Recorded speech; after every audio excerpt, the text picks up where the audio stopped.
How about this for a tale of dogged loyalty now? For 14 years, through all weather conditions, a dog in Edinburgh proved his dedication to his former owner by standing guard at his graveside every single day. And you may have heard of the pet's name, maybe seen his statue as well, Greyfriars Bobby. Since his death exactly 150 years ago, he's been celebrated as one of Scotland's most faithful companions. David Cowan has been finding out more. This is the true story of a dog who lived almost a century ago. His monument stands in Scotland's capital city of Edinburgh to this day, commemorating his devotion to an old man whom he loved in life and guarded for 14 years after death had parted them. So begins Walt Disney's telling of the tale, released 61 years ago. Not for the first or last time, Hollywood's produced its own version of the truth, to heart-melting effect. Bobby belonged to a man called John Gray, who was buried in Greyfriars Kirkyard in Edinburgh in 1858. The story goes that the Skye Terrier sat every day by his master's grave.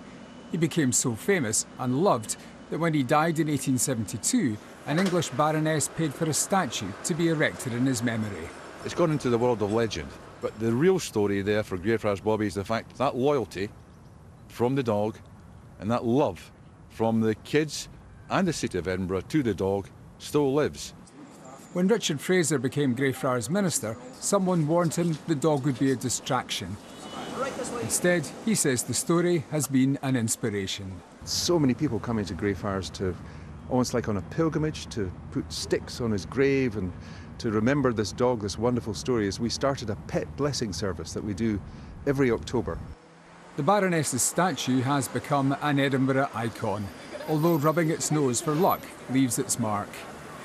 It's lovely that it's like still a tradition to do it, and that it's like even 150 years later, like the memory's still there. I don't know, I just love dogs. They're man's best friend.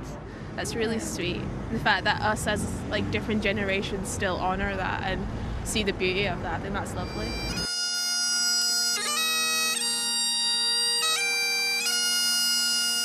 The 150th anniversary of Bobby's death was marked by a ceremony. In Walt Disney's film, the final scene shows Bobby settling down for the night. Good night, Bobby. Good night to you, Bobby. I'll see you in the morning. Good night, Bobby. For as long as people love dogs, this legend will never die. David Cowan, BBC News, Edinburgh. It's a lovely story, isn't it? Good old Greyfriars Bobby. Yeah, I love that statue as well. You kind of come around the corner in Edinburgh and there he is. Yeah. Suddenly you're like, oh, there's that dog.